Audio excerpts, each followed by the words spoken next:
اور ہاتھ پھیلاتے ہوئے بولا، کم آن ڈیئر، لیٹ اس ڈانس۔ وہ دونوں ناچنے لگے۔ باقی سب لوگ انہیں دیکھ رہے تھے، لیکن ان میں لڑکیاں نہیں تھیں۔ وہ سب چوری چوری چپکے چپکے اوتار سنگھ کو دیکھ رہی تھیں۔ ان کی آنکھوں میں اس کی قربت کے خواب تھے۔ ریکارڈ ختم ہوا تو رچرڈ اور ریٹا الگ ہو گئے۔ رچرڈ ریکارڈ تبدیل کرنے کے لیے گراموفون کی طرف بڑھ گیا۔ ریٹا اوتار سنگھ کی طرف چلی آئی۔ آؤ میرے ساتھ رقص کرو، اس نے کہا۔ اوتار سنگھ گڑبڑا گیا، لیکن مجھے تو رقص کرنا نہیں آتا۔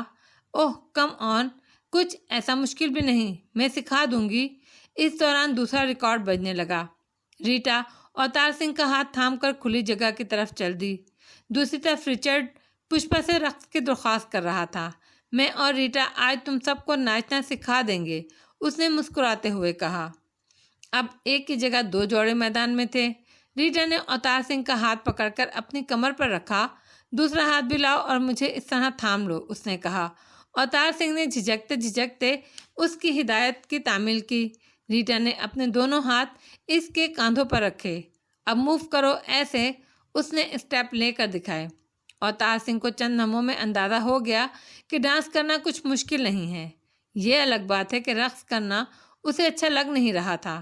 وہ بس مروتاً ریٹا کا ساتھ دے رہا تھا، کیونکہ وہ اس کی خوشی خراب نہیں کرنا چاہتا تھا۔ لیکن وہ لمحے بڑے بھرپور تھے۔ ایک درجہ نسوانی قربت کا وہ تجربہ اس کے لیے نیا تھا۔ ذرا سی دیر میں وہ بے حد مختلف اور متضاد کیفیت سے گزر گیا۔ بنیادی طور پر وہ 17 سال کا نوجوان لڑکا تھا۔ نسوانی لمس کا وہ پہلا تجربہ اپنی ابتدا میں اس کے لیے بے حد سنسنی خیز تھا۔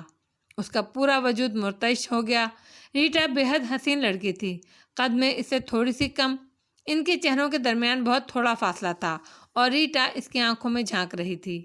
قربت کے ابتدائی لمحوں میں وہ محصور ہو گیا، اسے اچھا لگ رہا تھا، لیکن پھر اچانک اس کی سماعت میں وہ نسوانی آواز گونجی جس کی وجہ سے اس نے عربی پڑھنا شروع کی تھی۔ وہ آواز جسے سن کر اسے آواز والی سے محبت ہو گئی تھی۔ اس پر اسے محبت کا خیال آیا، محبت جس کی اسے کب سے جستجو تھی۔ وہ اسے محبت کے بارے میں اپنے اسکول کی اردو کی استاد کی گفتگو یاد آئی۔ وہ ابتدائی سحر ایک سے زیادہ مرحلوں میں ٹوٹا تھا۔ سب سے پہلے تو اس لڑکی کی آواز نے اسے احساس دلایا کہ وہ اس کی پاکیزہ محبت ہے۔ اسی لمحے اسے احساس ہوا کہ وہ بہت عرصے سے وہ آواز بھی نہیں سن سکا اور آواز والی کے بارے میں سوچا بھی نہیں ہے۔ اس کے باوجود وہ محبت ابھی تک ویسی ہی تازہ اور توانا ہے، بلکہ سماعت میں وہ آواز ابھری تو اس کا دل ویسے ہی دھڑکا جیسے اس آواز کو پہلی بار سن کر دھڑکا تھا، اور قربت کا وہ سحر ٹوٹ گیا جس نے چند لمحوں میں اسے اسیر کر لیا تھا۔ وہ اچانک سے ریٹا پارسن بری لگنے لگی اسے، اس کے لباس سے اسے کراہت آنے لگی۔ پھر اسے خوشی ہوئی کہ اس کی پہلی محبت سچی ثابت ہوئی۔ آزمائش کے ان لمحوں میں سرخرو ہوئی۔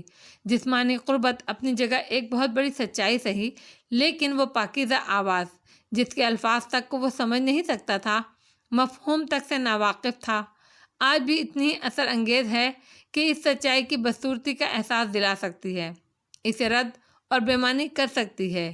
اس کی محبت اردو کے استاد کی بیان کردہ تعریف پر پوری اترتی تھی۔ وہ محبت ہی تھی، ہوس نہیں، بلکہ اس نے تو ہوس کے امکان کا بھی باطل قرار دے دیا تھا۔ اس کے ہاتھ وہیں رہے جہاں تھے، لیکن اس کی نگاہوں کا تاثر بدل گیا۔ ریٹا نے بھی وہ تبدیلی دیکھ لی، لیکن وہ جس کیفیت میں تھی اس میں تبدیلی کی معنویت کو وہ نہیں سمجھ سکی۔ اسے تو آج پہلی بار اظہار محبت کا موقع ملا تھا، وہ اسے گنوا نہیں سکتی تھی۔ کیوں اوتار سنگھ، تمہیں یہ اچانک کیا ہو گیا؟ اس نے سرگوشی میں اوتار سنگھ سے پوچھا۔ کچھ نہیں، مجھے کیا ہوگا؟ نہیں، تم اچانک دور سے ہو گئے۔ وہ یہ دراصل تمہارا لباس اچھا نہیں لگا مجھے۔ اوہ، مجھے تمہاری یہ بات اچھی لگی، آئندہ میں۔ ریٹا کچھ اور بھی کہتی، مگر اسی لمحے ریکارڈ ختم ہو گیا۔ اچانک خاموشی کی وجہ سے وہ کہتے کہتے رک گئی۔ اوتار سنگھ نے اپنے ہاتھ اس کی کمر سے ہٹا لیے، لیکن ریٹا نے اس کے دونوں ہاتھ تھام لیے۔ اتنی جلدی کیا ہے اوتار سنگھ؟ آج میرا برتھ ڈے ہے، ابھی تم میرے ساتھ رہو اور کچھ دیر۔ اس کے لہجے میں التجا تھی۔ اسی لمحے رام گوپال ان کی طرف چلے آیا۔ میں آئی ہیو دا آنر۔ ریٹا نے اوتار سنگھ کے ہاتھ اور مضبوطی سے پکڑ لیے۔ You will have to wait for some time, اس نے رام گوپال سے کہا۔ Please don't mind. Ram Gopal کا چہرہ کھسیاہٹ سے سیاہ ہو گیا۔ چند لمحے وہ وہیں ساکت کھڑا رہا، پھر پلٹ گیا۔ اسی وقت رچرڈ نے دوسرا ریکارڈ لگا دیا۔ وہ بہت رومان انگیز سلو ٹون تھی۔ رچرڈ کے ساتھ اب امرتا تھی، لیکن ان کی نظروں کا مرکز اوتار سنگھ اور ریٹا تھے۔ دوسری طرف رام گوپال کے پاس بیٹھی ہوئی پشپا بھی انہی دونوں کو دیکھ رہی تھی۔ ریٹا ٹھاکر جی کو چھوڑ ہی نہیں رہی ہے، اس نے سرسری لہجے میں کہا۔ وہ تو میں بھی دیکھ رہا ہوں۔ رام گوپال بولا، تم یہ بتاؤ تم کس میں انٹرسٹڈ ہو؟ میں صرف خود میں انٹرسٹڈ ہوں، پشپا نے نخوست سے کہا۔ بہتری بھی اسی میں ہے۔ شراب کے پیچھے بھاگنے والوں کو پیاس کے سوا کچھ نہیں ملتا۔ تمہیں یہ بات ریٹا سے کہنی چاہیے۔ اوتار سنگھ کے تاثرات دیکھ رہے ہو؟ وہ بیچارہ بس مروت کر رہا ہے۔ اوتار سنگھ کو میں نے کبھی کسی لڑکی میں دلچسپی لیتے نہیں دیکھا، رام گوپال نے سرد لہجے میں کہا۔ دیکھتے رہو، جونک پتھر میں بھی لگتی ہے، اور مجھے پتھر نہیں لگتا وہ، تم بھی جونک نہیں لگتی، رام گوپال نے سادگی سے کہا۔ پلیز تم خاموش ہی رہو، پشپا نے بھننا کر کہا۔ آج پہلے ہی تم بہت شرمندہ کرا چکے ہو۔ ادھر ریٹا بھی اوتار سنگھ سے کھل کر بات کرنے کا فیصلہ کر چکی تھی۔ مجھے بہت اچھا لگ رہا ہے اوتار سنگھ، اس نے مخمور آواز میں کہا۔ مجھے کبھی کسی کے ساتھ رقص کرنا اتنا اچھا نہیں لگا۔ جانتے ہو، میں تمہیں بہت پسند کرتی ہوں۔ میں بھی تمہیں پسند کرتا ہوں، you are a good friend, مگر میں تم سے محبت کرتی ہوں۔ وہ محبت جو ایک عورت ایک مرد سے کرتی ہے، وہ محبت میں نے پہلی بار تم سے کی اور اب کسی اور سے کبھی نہیں کر سکوں گی۔ میں تمہارے لیے کچھ بھی کر سکتی ہوں اوتار سنگھ، میں خود کو بدل بھی سکتی ہوں۔ بات اس قدر اچانک اور اتنی صاف گوئی اور دو ٹوک انداز میں کی گئی تھی کہ اوتار سنگھ ششندر رہ گیا۔ چند لمحے تو وہ کچھ سوچنے، کچھ کہنے کے قابل ہی نہیں رہا۔ پھر اس نے بڑی تیزی سے خود کو سنبھالا۔ سوری ریٹا، وہ محبت تو مجھے بھی پہلے ہی ہو چکی ہے کسی سے، اور مجھے یقین ہے اب میں کبھی کسی سے اس طرح محبت نہیں کر سکوں گا، اس نے کہا۔ ریٹا کے چہرے پر اداسی چھا گئی۔ مائی لک، اس نے آہ بھر کر کہا، پھر بولی، کون ہے وہ خوش نصیب؟ بہت خوبصورت ہوگی؟ پتہ نہیں، میں نے کبھی اسے دیکھا نہیں۔ کیا مطلب؟ ریٹا کی آنکھیں فرتے حیرت سے پھیل گئیں۔ دیکھا نہیں تو محبت کیسے ہو گئی؟ میں نے بس اس کی آواز سنی ہے۔ ریٹا کی آنکھیں چمکنے لگی۔ تب تو اس محبت کا کوئی اعتبار نہیں۔ کبھی تم اسے دیکھو اور وہ تمہیں اچھی نہیں لگے تو تمہاری محبت ختم ہو جائے گی۔ میں بھی یہی سوچتا تھا، لیکن ایسا نہیں ہے، اوتار سنگھ نے کہا۔ اسے دیکھے بغیر تم یہ بات کیسے کہہ سکتے ہو؟ میں حسن پرست ہوں، خوبصورتی ہر روپ میں مجھے اچھی لگتی ہے، اسی لیے مجھے شبہ ہوتا تھا کہ اگر وہ خوبصورت نہ ہوئی تو میری محبت ختم ہو جائے گی۔ لیکن ریٹا، میں سچ کہہ رہا ہوں کہ تم بہت خوبصورت ہو۔ اس کے باوجود مجھے تم سے محبت نہیں ہوئی تو میں نے سمجھ لیا کہ محبت میں کوئی شرط نہیں ہوتی، وہ تو بس ہو جاتی ہے، اور ہو گئی۔ اب تو مجھے اس کی آواز سنے ہوئے بھی عرصہ ہو گیا، لیکن وہ آواز اب بھی میری سماعت میں گونجتی ہے، اور اسے سن کر میری اب بھی وہی کیفیت ہوتی ہے۔ یہ بات نہ ہوتی تو شاید آج میں تمہاری محبت کا جواب محبت سے دیتا۔ تم بہت عجیب اور انوکھے ہو اوتار سنگھ، اور ریٹا اصل میں تو محبت میں کسی اور سے کرنا چاہتا تھا، اوتار سنگھ نے گہری سانس لے کر کہا۔ بہت برسوں سے میں اس دنیا کے نظام پر غور کرتا رہا ہوں۔ میں نے بہت پہلے سمجھ لیا تھا کوئی کامل قوت ہے جس نے سب کچھ بنایا اور مکمل سسٹم کے ساتھ یہ نظام ترتیب دیا۔ وہ قوت والی ہستی واحد ہے، مطلق العنان اور خود مختار، اس جیسا کوئی اور ہو ہی نہیں سکتا۔ وہ بہت مہربان ہے، ماں سے زیادہ شفیق، باپ سے زیادہ عنایت کرنے والا اور ضرورت پوری کرنے والی۔ میں نے بہت غور کیا اور سمجھا میرے پاس جو کچھ بھی اچھا ہے، میری ماں باپ سمیت، وہ اس کا دیا ہوا ہے۔ میں والدین کی مہربانیوں کے جواب میں ان کا شکر گزار ہوتا ہوں، اور اس کے اظہار کے لیے ان سے محبت کرتا ہوں، تو ان سے زیادہ، سب سے زیادہ شکر گزاری اور محبت تو اس کا حق ہے، مگر سمجھے بغیر تو محبت نہیں ہوتی، یا مجھے نہیں ہو سکی۔ چنانچہ میں اسے سمجھنے کی جستجو میں لگ گیا۔ اب درمیان میں مجھے یہ محبت ہو گئی۔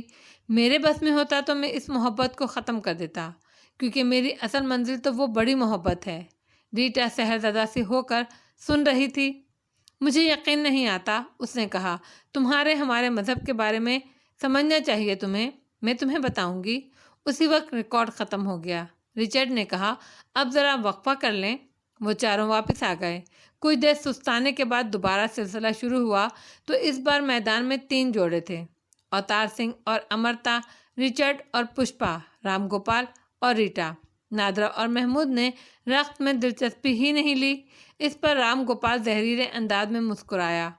انداز ایسا تھا جیسے ان پر مذہب کے حوالے سے طنز کرنا چاہتا ہو، لیکن پچھلے تجربے کے پیش نظر اسے تبصرے کی ہمت نہیں ہوئی۔ رقص کا سلسلہ کافی دیر چلتا رہا۔ اوتار سنگھ نے محض مروتاً ایک راؤنڈ امرتا اور پشپا کے ساتھ رقص کیا اور پھر اپنی جگہ فتح سنگھ کو دے دی۔ اس دوران محمود رچرڈ سے اجازت لے کر اس کی لائبریری میں چلا گیا۔ نادرا اکیلی بیٹھی تھی۔ اوتار سنگھ اس کے پاس چلا گیا۔ اسے وہ رات بہت طویل لگ رہی تھی۔ امرتا اور پشپا نے بھی رقص کے دوران اس سے اظہار محبت کیا تھا۔ نہ جانے کیوں اس نے ریٹا کی طرح ان سے تفصیل سے بات نہیں کی تھی، بس یہ کہہ کر ٹال دیا تھا کہ وہ پہلے ہی کسی سے محبت کرتا ہے۔ کیا بات ہے، تم نے رقص نہیں کیا؟ اوتار سنگھ نے نادرا سے پوچھا۔ مجھے دلچسپی نہیں ہے، نادرا نے جواب دیا۔ تمہارا مذہب تمہیں اس سے روکتا ہے؟